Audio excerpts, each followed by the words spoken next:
Hello everyone, नमस्ते। तो मैं आज आ गई हूँ अपने नए वीडियो के साथ और मैंने अपनी किताब में बहुत कुछ नोट कर लिया है। तो चलिए मैं आपको एक एक करके सब कुछ बताती हूँ। और सबसे पहले तो मैं ये बोलना चाहूँगी कि tough time does not last but tough people do. जैसे कि एक बुक का टॉपिक भी है ये, tough time does not last but tough people do, और ये सच है। तो फिर let's talk about tough time. So अगर आपका बुरा समय चल रहा है तो let's talk about it. Okay, तो सबसे पहले अगर आपका कोई भी बुरा टाइम चल रहा है या फिर किसी एक इंसान ने अनएक्सपेक्टेडली बिहेव कर दिया, आपके फैमिली मेम्बर्स हो सकते हैं, आपके फ्रेंड्स हो सकते हैं, या फिर कोई पर्सनल रिलेशंस हो सकता है ना। तो अब आप क्या कर सकते हो?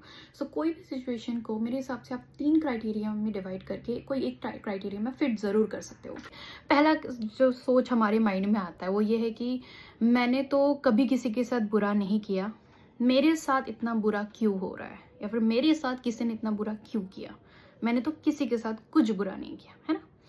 तो वो पहला क्राइटेरिया हो गया। दूसरा क्राइटेरिया जो आता है वो है कि मैंने थोड़ा बहुत बुरा किया था, बट इतना ज़्यादा तो मैंने कभी बुरा नहीं किया किसी के साथ, तो मेरे साथ इतना बुरा क्यों हो रहा है। कोई रीज़न आपको समझ में नहीं आता है क्योंकि आपने किसी का उतना बुरा नहीं किया था, या फिर कोई सिचुएशन इतना बुरा तो आपके साथ नहीं होना चाहिए था, है ना। तो ये दूसरा क्राइटेरिया हो गया। और तीसरा क्राइटेरिया जो आता है वो ये है कि आप सोचते हो about positively about Karma. Okay, because अगर आप ऑब्जर्व करोगे कोई भी चीज़ वैसे ही नहीं हो जाता है, और कभी आपने भी कुछ किया हो और आपको भी कुछ कर्मा रिटर्न मिला हो, तो उससे भी आप एनालाइज कर सकते हो कि Karma do come back, what goes around comes around. आप एग्जांपल्स ले सकते हो कि आप यही फैमिली में क्यों बॉर्न हुए हो। आप अंबानी के फैमिली में बॉर्न हो सकते थे, आप कोई एक बहुत महान जो अपना गृहस्थ आश्रम अच्छे से जीते हैं, सन्यासी जैसा, तो उनके लाइफ में बॉर्न हो सकते थे एज अ स्पिरिचुअल लीडर्स जो बॉर्न होते हैं। तो वो ऐसे ही नहीं होते, कोई कर्मा रिलेटेड होता है। So everything is related to some karma. तो आप पॉजिटिवली एक चीज़ों को सोच सकते हो, और जैसे ही कर्मा आ जाता है वैसे ही भगवान भी आ जाते हैं वहाँ पे, वैसे ही गॉड भी आ जाते हैं।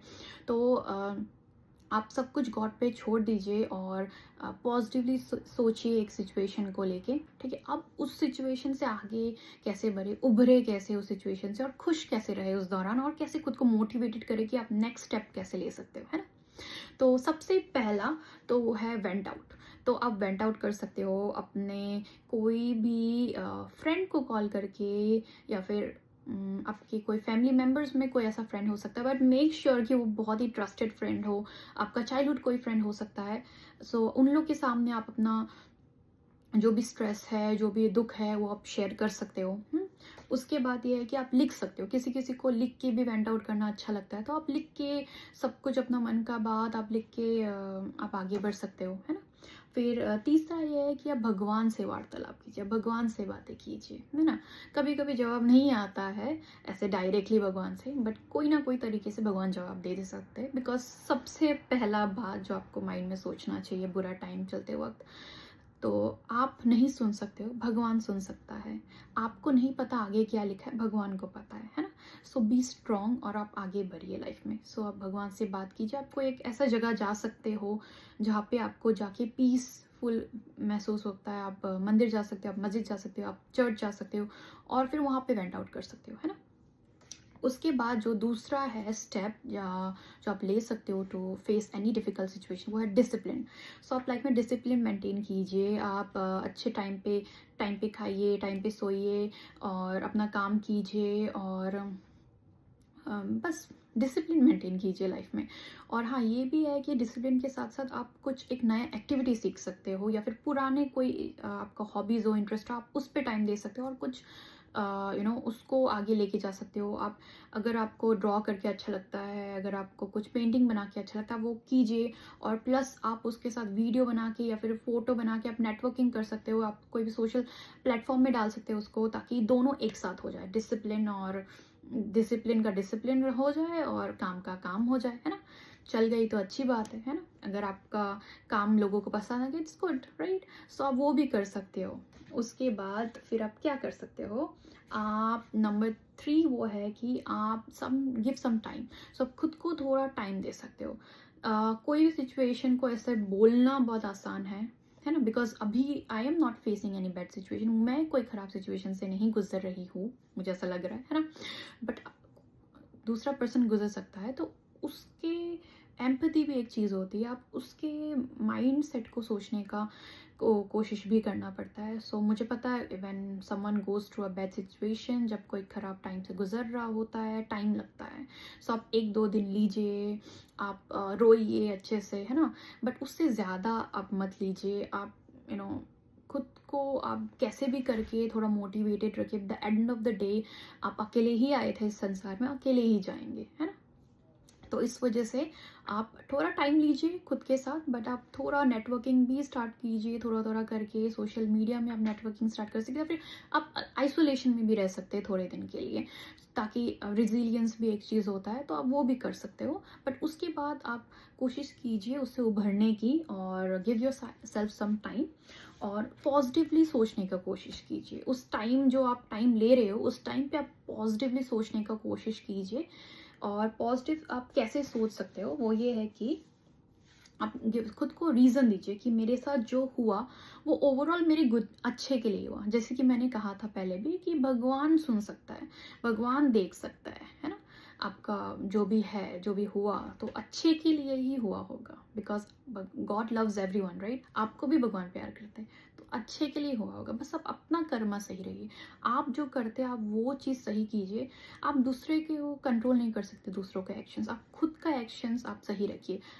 यू बी ऑनेस्ट, आप एक ऑनेस्ट इंसान रहिए। आप जो भी करते हैं आप दिल से कीजिए, आप पूरे डेडिकेशन के साथ कीजिए। उसके बाद भगवान पे छोड़ दीजिए, वो भगवान देखेंगे, है ना?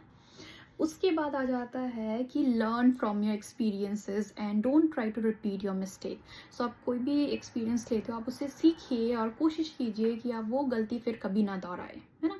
सो अगर आप कोई टफ टाइम से गुजरे, फाइनेंशियल क्राइसिस, आप जब टाइम आता है तो आप सेविंग्स किया कीजिए, आप कहीं अच्छी जगह में इन्वेस्ट किया कीजिए, और कोई भी काम को छोटा मत सोचिए। आप कुछ भी काम कर सकते हो, छोटे से छोटा स्टार्ट कर सकते हो, है ना?